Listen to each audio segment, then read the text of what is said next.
নমস্কার। 19শে ফেব্রুয়ারি ছিল ঠাকুরের 151তম জন্মতিথি, আর সেই উপলক্ষে কালকে বেলুড় মঠে ছিল মহোৎসব। এই মহোৎসবে ঠাকুরের ভক্তদের সে কি আনন্দ! বেলুড় মঠের আকাশে বাতাসে কাল ছিল আনন্দের দিন, আর ঠাকুর এই দিন ভক্তদের মাঝে নেমে আসেন। ভক্তদের সঙ্গে, সাধু গৃহী সবার সঙ্গে তিনি আনন্দে বিচরণ করেন। সেই আনন্দের ছায়া চারপাশে বেলুড় মঠে প্রকাশ পায় কাল সেই মহোৎসব, যেটি ছিল কাল। তাই আজকেও একটু ঠাকুরকে নিয়ে আলোচনা করব। আজ আলোচ্য বিষয়টি হলো ঠাকুরের নরেন, ভবনাথ আর মাস্টার মশাইয়ের কথোপকথন। মাস্টার তখন বরানগরের ভগিনীর বাড়িতে ছিলেন। ঠাকুর শ্রীরামকৃষ্ণকে দর্শন করা অবধি সর্বক্ষণ তাহারই চিন্তা, সর্বদাই যেন আনন্দময় মূর্তি দেখিতেছেন এবং তাহার সেই অমৃতময় কথা শুনিতেছেন। ভাবিতে লাগিলেন, এই দরিদ্র ব্রাহ্মণ মানে ঠাকুর কিরূপে এইসব গভীর তত্ত্ব অনুসন্ধান করিলেন এবং জানিলেন।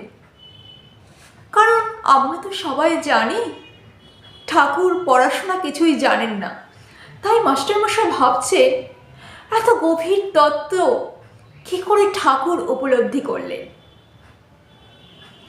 আর এত সহজে এই কথা বুঝাইতে তিনি এ পর্যন্ত কাহাকেও কখনো দেখেননি।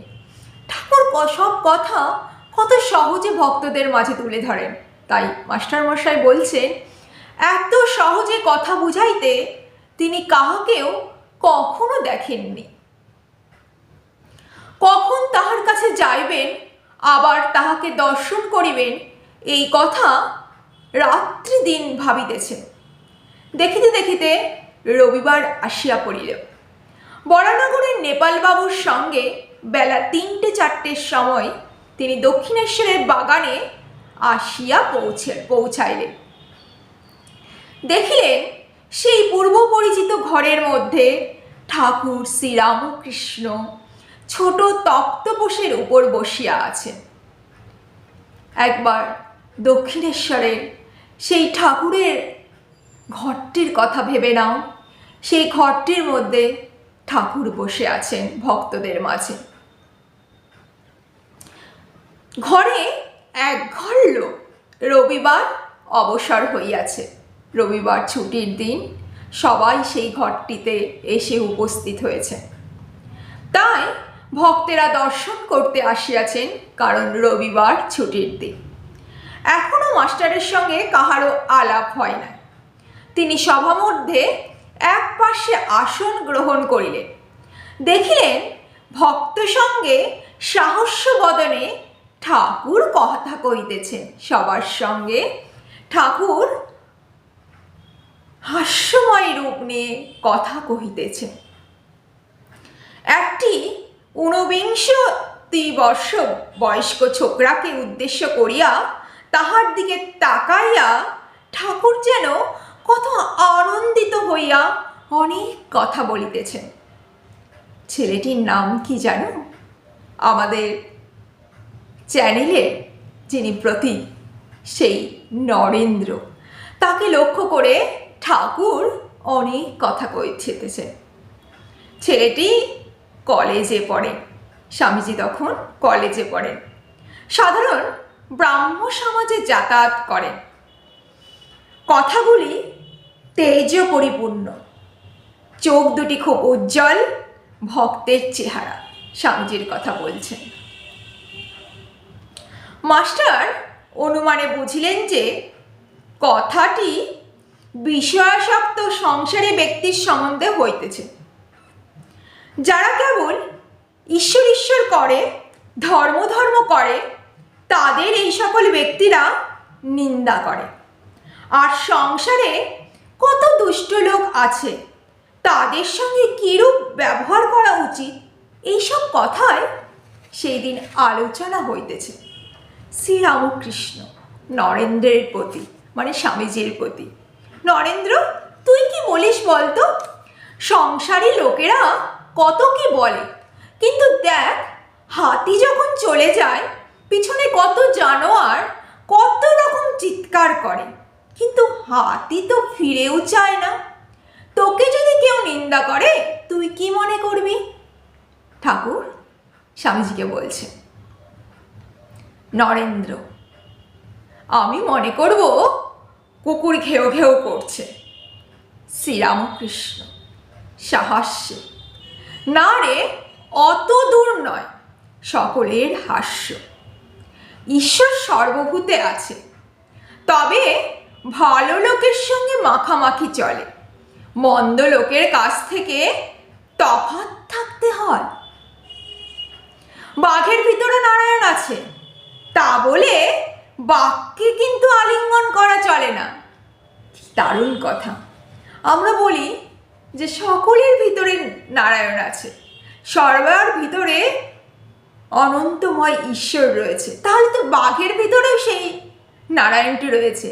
ঠাকুর বলছেন সবার ভিতরে নারায়ণ থাকতে পারে, বাঘের ভিতরেও নারায়ণ থাকতে পারে, তাই বলে কি আমরা বাঘকে আলিঙ্গন করি? না। সকলের হাস্য। যদি বলে বাঘ তো নারায়ণ, তবে কেন পালাবো বাঘের কাছ থেকে? তার উত্তরটি হলো, যারা বলছে পালিয়ে এসো বাঘের কাছ থেকে, তারাও কিন্তু নারায়ণ। তাদের কথা কেন না শুনি? একটা গল্প শোনো। কোনো এক বনে এক সাধু থাকে, তার অনেকগুলি শিষ্য। তিনি একদিন শিষ্যদের উপদেশ দিলেন যে সর্বভূতে নারায়ণ আছে, এইটি জেনে সকলকে নমস্কার করবে। একদিন এক শিষ্য হোমের জন্য কাঠ আনতে বনে গিয়েছিল। এমন সময় একটা রব উঠল, কে কোথায় আছে পালাও, একটা পাগলা হাতি যাচ্ছে। সবাই পালিয়ে গেল, কিন্তু সেই শিষ্যটি পালালো না। সে জানে যে হাতিও যে নারায়ণ, তবে কেন পালাবো? এই বলে দাঁড়িয়ে রইল আর নমস্কার করে স্তবস্তুতি করতে লাগলো। এদিকে মাহুত চেঁচিয়ে বলছে, পালাও পালাও। শিষ্যটি কিন্তু তবুও নড়ল না। শেষে হাতিটা সুরে করে তুলে নিয়ে তাকে একেবারে ছুঁড়ে ফেলে দিয়ে চলে গেল। শিষ্য তখন ক্ষত বিক্ষত হয়ে অচৈতন্য হয়ে পড়ে রইল। এই সংবাদ শুনে গুরু এবং অন্যান্য শিষ্যরা তাকে আশ্রমে ধরাধরি করে নিয়ে চলল আর ওষুধ দিতে লাগলো। খানিকক্ষণ পরে চেতনা হলে ওকে কেউ জিজ্ঞেসে করলো, তুমি হাতি আসছে শুনেও কেন চলে গেলে না? গুরুদেব আমায় বলেছিলেন যে নারায়ণী মানুষ জীবজন্তু সব হয়েছে, তাই আমি হাতি নারায়ণ আসছে দেখে সেখান থেকে সরে যায়নি। গুরু তখন বললেন, বাবা, হাতি নারায়ণ আসছিলেন বটে, তা সত্য, কিন্তু বাবা, মাহুত নারায়ণ তো তোমায় বারণ করেছিলেন। যদি সবই নারায়ণ, তবে তার কথা বিশ্বাস করলে না কেন? মাহুত নারায়ণের কথাও শুনতে হয়। শাস্ত্রে আছে জল নারায়ণ, কিন্তু কোনো জল ঠাকুরের সেবায় চলে, আবার কোনো জলে আচানো, বাসন মাজা, কাপড় কাচা কেবল চলে, কিন্তু খাওয়া বা ঠাকুর সেবা চলে না। তেমনি সাধু অসাধু, ভক্ত অভক্ত সকলেরই হৃদয়ে নারায়ণ আছে, কিন্তু অসাধু, অভক্ত এবং দুষ্ট লোকের সঙ্গে ব্যবহার চলে না, মাখামাখি চলে না। কারো সঙ্গে কেবল মুখের আলাপ পর্যন্ত চলে, আবার কারো সঙ্গে তাও চলে না। ওইরূপ লোকের কাছ থেকে সর্বদা তফাতে থাকতে হয়। একজন ভক্ত মহাশয়, যদি দুষ্ট লোকে অনিষ্ট করতে আসে বা অনিষ্ট করে, তাহলে কি চুপ করে থাকা উচিত? শ্রীরামকৃষ্ণ, লোকের সঙ্গে বাস করতে গেলেই দুষ্ট লোকের হাত থেকে আপনাকে রক্ষা করবার জন্য একটু তমগুণ দেখানো দরকার, কিন্তু সে অনিষ্ট করবে বলে উল্টে কিন্তু তার অনিষ্ট করা উচিত নয়। এক মাঠে এক রাখাল গরু চড়াতো। সেই মাঠে একটা ভয়ানক বিষাক্ত সাপ ছিল। সকলেই সাপের ভয়ে অত্যন্ত সাবধানে থাকত। একদিন একটি ব্রহ্মচারী সেই মাঠের পথ দিয়ে আসছিল।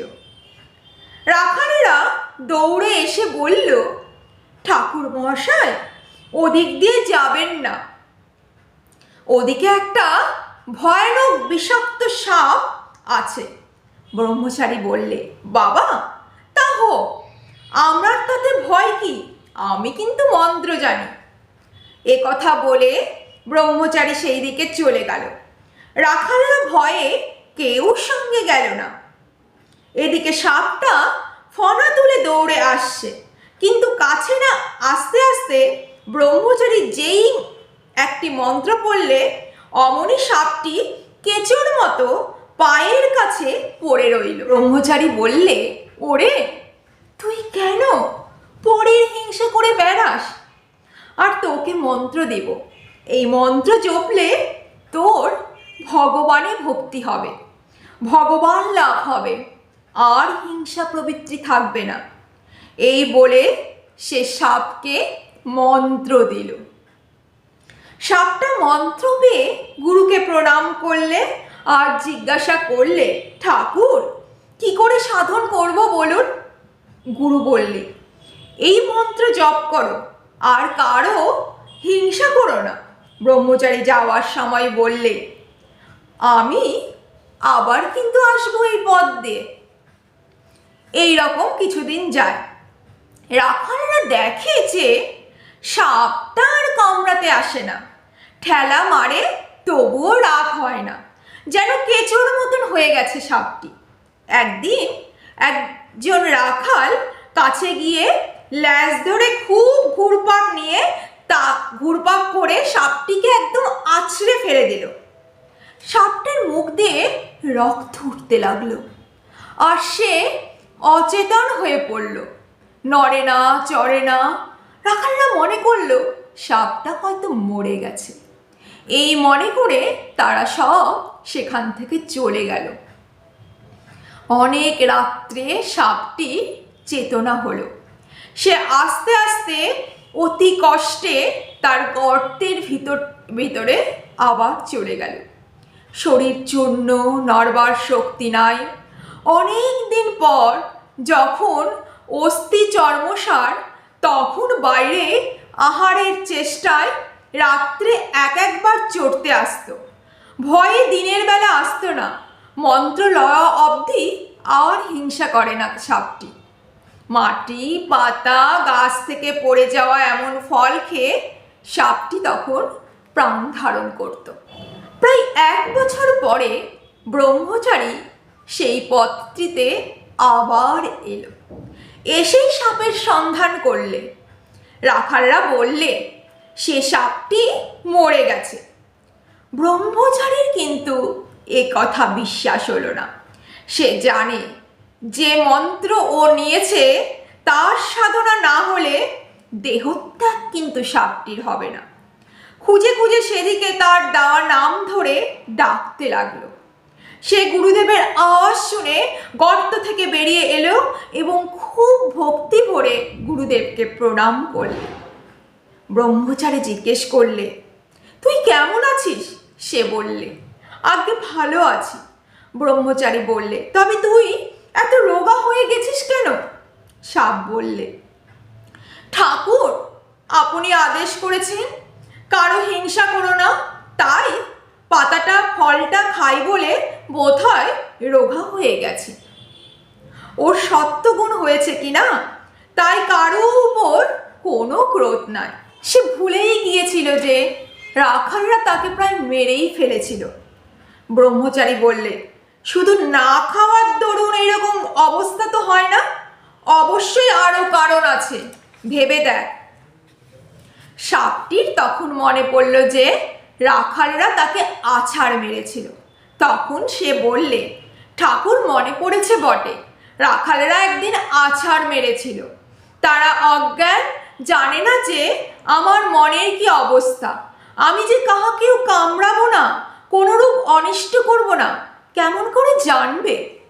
ব্রহ্মচারী বললে, ছি, তুই এত বোকা, আপনাকে রক্ষা করতে জানিস না? আমি কামড়াতে বারণ করেছি, ফোঁস করতে কিন্তু নয়। ফোঁস করে তাদের ভয় দেখাসনি কেন? দুষ্ট লোকের কাছে ফোঁস করতে হয়, ভয় দেখাতে হয়, পাছে অনিষ্ট করে। তাদের গায়ে বিষ ঢালতে নয়, অনিষ্ট করতে নয়, কিন্তু ফোঁসটি করতে ঠাকুর সর্বদা বলেছে। ঈশ্বরের সৃষ্টিতে নানা রকম জীবজন্তু গাছপালা আছে।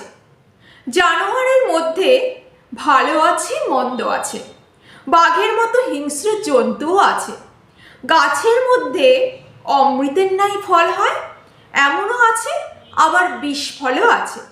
তেমনি মানুষের মধ্যেও ভালো আছে, মন্দ আছে, সাধু আছে, অসাধু আছে, সংসারী জীব আছে, আবার ভক্তও আছে।